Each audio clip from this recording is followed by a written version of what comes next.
अस्सलाम वालेकुम जी। तो अब हम लोग एक्सरसाइज 2.4 में पहले पढ़ेंगे 2.4 का मेन थीम है, मेन आर्टिकल जो हम पढ़ेंगे वो पढ़ेंगे हम लोग बेसिकली स्लोप को हम लोग ग्रेडियंट भी कहते हैं।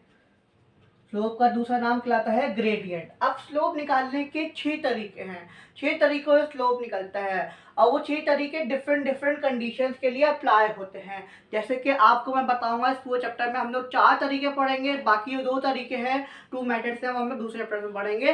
तो बेसिक कॉन्सेप्ट जब हम पढ़ रहे हैं वो पहला कि हमारे पास स्लोप होता है क्या है, पहले समझेंगे कि स्लोप क्या है। तो हम जानते हैं, पहले हम इसका इंट्रोडक्शन पढ़ते हैं। इंट्रोडक्शन, हम जानते हैं कोई भी लाइन जो कि एक्स एक्सिस से या किसी भी जगह से पर्टिकुलर एंगल पे इंक्लाइंड हो। तो सपोज कि ये मेरे पास 45 डिग्री पे इंक्लाइन है, तो देखिए आप ये चीज जो कहलाएगी वो बल्कि कहलाएगा स्लोप कहलाएगा। ओके, तो स्लोप क्या होता है, किसी भी पर्टिकुलर लाइन का किसी भी एंगल पे इंक्लाइन होना हमारे पास कहलाता है स्लोप। सही है, तो ये आपके पास किसी ना किसी एंगल पे इंक्लाइन है जो कि यहाँ पर क्या इसका स्लोप कहलाता है। सही है। अच्छा, अब हम डिफरेंट सिनेरियोज पढ़ेंगे ना, डिफरेंट चीजें पढ़ेंगे। आज हम सिर्फ इसका इंट्रोडक्शन पढ़ेंगे कि इसमें क्या है। क्वेश्चन मैं आपको नेक्स्ट लेक्चर में स्टार्ट कराऊंगा इंशाल्लाह। तो अभी हम चलते हैं, हमारे पास जो मेन कॉन्सेप्ट है वो है हमारे पास इंट्रोडक्शन में हम लोग पढ़ेंगे स्लोप क्या होता है। स्लोप बताया, any line which makes an angle theta from the horizontal and inclined at a particular angle is called slope, और slope को हम लोग gradient भी कहते हैं। अब स्लोप निकालने के हमारे पास डिफरेंट तरीके होते हैं। अब हम जानते हैं कि स्लोप किस किस तरीके से कैलकुलेट किया जाता है। आपने इंट्रोडक्शन पढ़ लिया, अब आपको पढ़ाऊंगा मेथड टू कैलकुलेट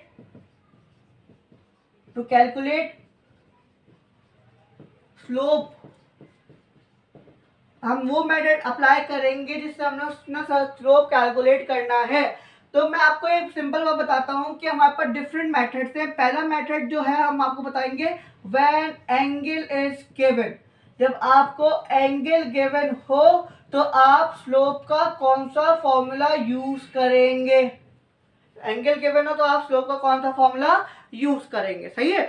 तो अब मैं आपको बताता हूं कि जब सपोज के आपके पास एक लाइन थी जो कि यहां से थीटा एंगल बना रही थी, तो उस थीटा एंगल के लिए आपको स्लोप बनाना है। अच्छा, यहाँ पे भी स्लोप को हम लोग एम से डिनोट करते हैं। किससे डिनोट करते हैं? एम से डिनोट करते हैं।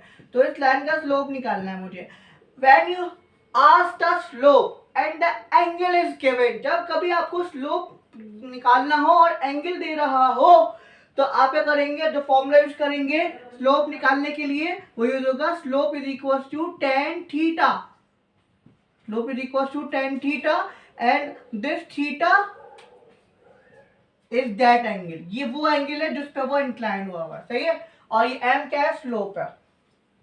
अब हम चलते हैं अपने दूसरे मेथड की तरफ, जो क्या है दूसरे मेथड की तरफ, जो क्या है हमारे पास व्हेन 2 पॉइंट्स आर गिवन। ये most important, when 2 points are given. जब आपके पास 2 पॉइंट्स गिवन हो तो हम तब कौन सा फॉर्मूला यूज करेंगे। ये आपके पास एक कॉन्सेप्ट हो गया। अब हम दूसरे कॉन्सेप्ट पे जा रहे हैं, तो ये आपका पहला हो गया था। दूसरा, अब जैसे सपोज आपके पास एक लाइन गिवन है और उसके पॉइंट गिवन है x1 y1 और x2 y2, और आपको उसका स्लोप निकालना है। तो आपके पास जो स्लोप का फॉर्मूला होगा वो होगा difference of y over difference of x, जो बराबर होता है m is equal to difference मतलब y2 minus y1 x2 minus x1। ये हमारे पास एक और मेथड आ गया, जब आपको 2 पॉइंट्स गिवन हो तो उस लाइन का स्लोप इस फॉर्मूले से यूज होता है x1 y1 x2 y2। Slope आपको कैलकुलेट करना है difference of y over difference of x, y2 minus y1 over x2 minus x1। ये आपके पास क्या लग जाएगा? फॉर्मूला लग जाएगा स्लोप कैलकुलेट करने के लिए। यार अगर हम चलते हैं अपने तीसरे मेथड की तरफ, जब when the equation of line is given. जब आपके पास किसी भी लाइन की इक्वेशन गिवन हो तो आप क्या यूज करेंगे? फॉर्मूला। अब हम जानते हैं लाइन की इक्वेशन तो सिंपल फॉर्म में होती है a x plus b y plus of c is equal to 0। ये हमारे पास नॉर्मल इक्वेशन होती है। ये हमारे पास ए और बी कोई भी कोफिशिएंट हो सकते हैं, जरूरी नहीं कि ए बी और ए बी मतलब कोई भी नंबर हो सकते हैं, सही है। तो अब हम जानते हैं कि जब आपके पास किसी भी लाइन की इक्वेशन गिवन हो, जैसे सपोज एक लाइन थी उसकी इक्वेशन ये गिवन थी आपके पास, तो आपको उस लाइन का स्लोप किस तरह कैलकुलेट करना है? वो होगा m is equal to minus का coefficient of x upon coefficient of y। ये आप फॉर्मूला यूज करेंगे कब? जब आपको किसी लाइन के क्या गिवन होंगे, किसी लाइन की इक्वेशन गिवन होगी, तो आप लोग फॉर्मूला ये यूज करेंगे, सही है। आई होप आपको तीन तरीके समझ में आ गया होगा। स्लोप समझ में आ गया होगा। स्लोप क्या होता है? किसी भी लाइन का एंगल फॉर्म करना, एक्स एक्सिस से कहलाता है आपके पास स्लोप। स्लोप को हम लोग ग्रेडियंट भी कहते हैं। इंट्रोडक्शन बता दिया आपको डेफिनेशन के साथ। The line which makes an angle theta from the x axis और inclined in any angle is called slope. When angle is given the आपके मेथड टू कैलकुलेट स्लोप। जब आपके पास स्लोप कैलकुलेट करना है आपको और आपके पास एंगल गिवन हो तो आपका क्या फॉर्मूला लगाएंगे? m is equal to tan theta. जब आपके पास दो पॉइंट गिवन होंगे तो आपका फॉर्मूला लगेगा delta y over delta x, difference of y over difference of x, y2 minus y1 over x2 minus x1। इस फॉर्मूले से हमने इसको एक्सपेंड कर दिया। देन जब आपको किसी भी लाइन की इक्वेशन गिवन हो तो आप minus coefficient of x upon coefficient of y use करेंगे। वन मोर इंपॉर्टेंट थिंग कि आपको एक चीज मुझे बतानी है, वो क्या है? वो ये चीज है कि अगर चौथा मेथड, ये मैं आपको मिटा रहा हूँ, आई होप आप इसे नोट कर चुके होंगे। आप नोट कर लीजिए इसको एक बार, फिर हम इसको प्रोसीड करते हैं आगे। आई होप आपने इसको नोट कर लिया होगा। तो हम चलते हैं आगे। तो हमने तीन मेथड्स पढ़ लिए हैं स्लोप निकालने के। चौथा मेथड जो है वो मैं आपको बताता हूँ वो क्या है। पहला मेथड था जब एंगल गिवन होगा तो m is equal to tan theta. जब दूसरा मेथड में आपको पॉइंट्स गिवन होंगे तो y2 minus y1 over x2 minus x1। और जो आपको किसी लाइन की इक्वेशन गिवन होगी तो आप क्या यूज करेंगे?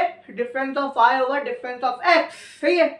तो आप लोग वो यूज करेंगे। अब हम चौथा मेथड पढ़ रहे हैं। इस चैप्टर के लिए हम चार ही पढ़ेंगे, जो बाकी के दो हैं हम लोग आपको उस चैप्टर के अंदर उसके बारे में, स्लोप के बारे में बता देंगे ताकि आप लोग कंफ्यूज ना हो अभी, ठीक है। तो चौथा तरीका है when intercept is given। when intercept is given, अभी इंटरसेप्ट क्या होता है? नॉर्मली मैं आपको इसके बारे में ही बताऊंगा इंटरसेप्ट क्या होता है। तो पहले हम आपको बताया तो कि इंटरसेप्ट होता क्या है। इंटरसेप्ट को बताने से पहले मैं आपको सिर्फ अभी स्लोप की बात कर रहा हूं, तो बताता हूं कि y is equal to m x plus a। तो आपके पास ये इक्वेशन लगती है, ये स्लोप है आपके पास।